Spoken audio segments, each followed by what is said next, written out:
Hi, I'm Dr. Jason J. Campbell, and I want to thank you for taking the time to watch my videos. In this video, I'm going to, actually this video is a prelude to my next video, which is a return to an analysis within Midlarski's book, and it has to do with game theory and war.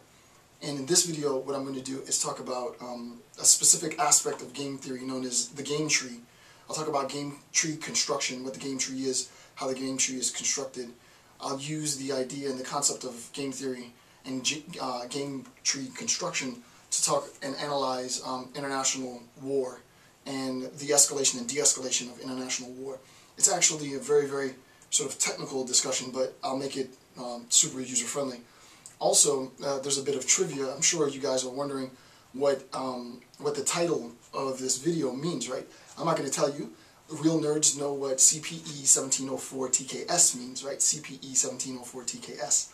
So unless you don't know what CPE1704TKS is, Google it, put it in Yahoo, figure out what CPE1704TKS is, and that will make sense of why I titled the video CPE1704TKS, right? So enough of the gaming around. Let's get started with the lecture. Alright, so this will be CPE1704TKS war game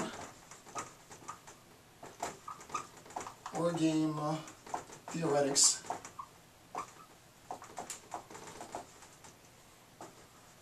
and game tree construction. Alright, so this is CPE1704TKS, which you'll figure out what that means. I won't tell you. War game theoretics and game tree construction, and this is section 1.4 in the notes.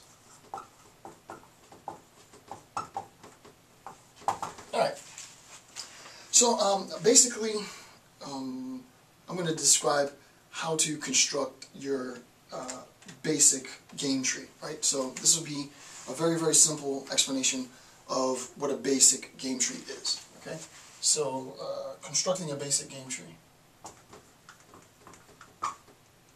C-T-I-N-G. Alright, so constructing the basic game tree. First thing that we have to recognize in the construction of our basic game trees are visual representations, right? They're visual representations of decision-based non-cooperative games, right?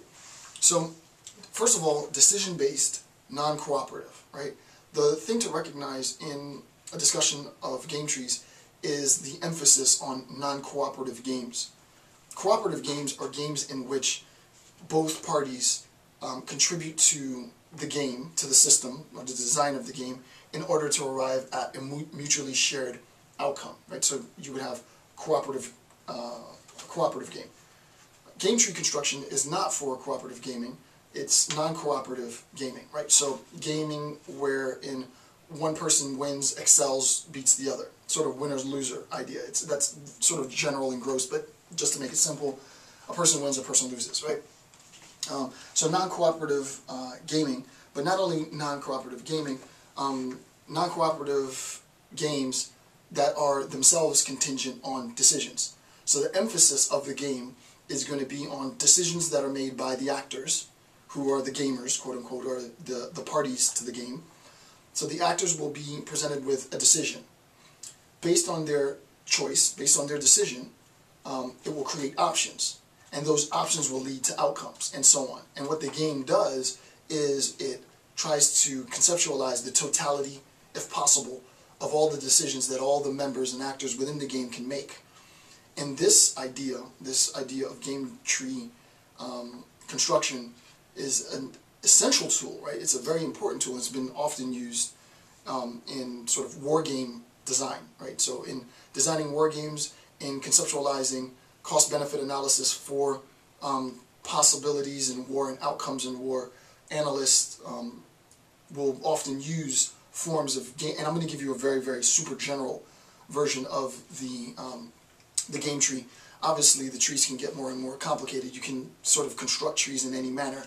I'm going to give you sort of the general version of the game tree, but I'm also going to modify it a bit for my own personal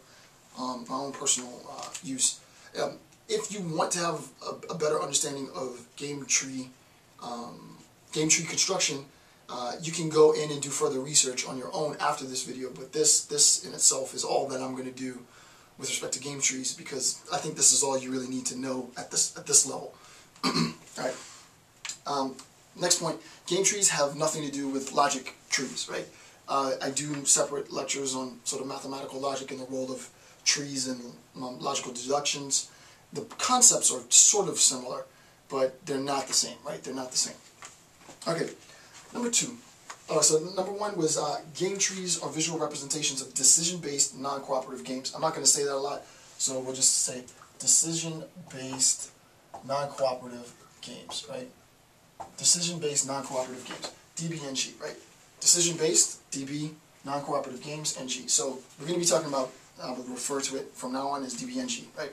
So in game tree constructions concerning DB and Gs, what we recognize is that each party, each actor within the DBNG will be able to make a series of choices. Those series of choices all involve risk, and all those risks are weighed against whatever the desired outcome is.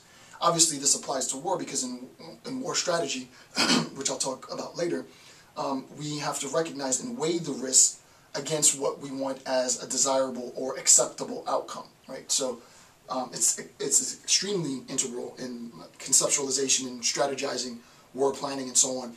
And a perfect example, what's going on now in Libya with the U.S.'s involvement.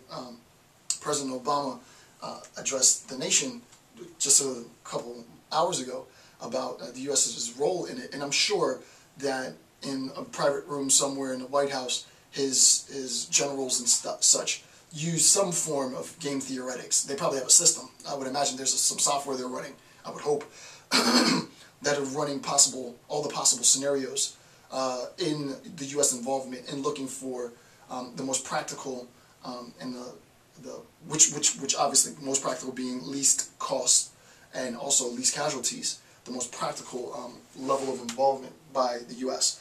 in the DBNG, right? Because obviously it's going to be a non-cooperative game, right? Okay. Second thing to recognize is war games can be assessed in terms of DBNG, right? War games, this applies, right? The idea of game theory at this level, this sort of super general level, the idea of game theory and game theoretics apply to decision-based non-cooperative gaming, right? Because the whole point of war is that it's non-cooperative, right? That's hence the war.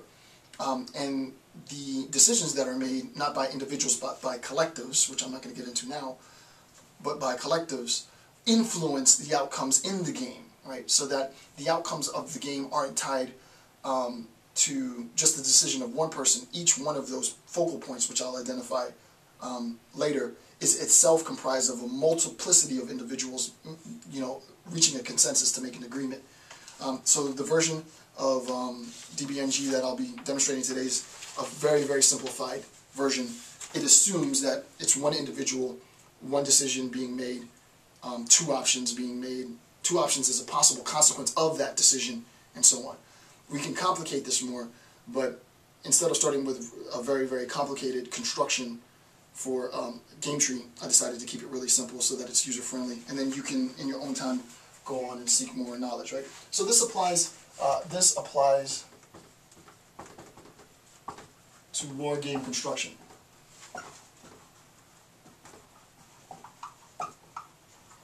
Okay? Number three.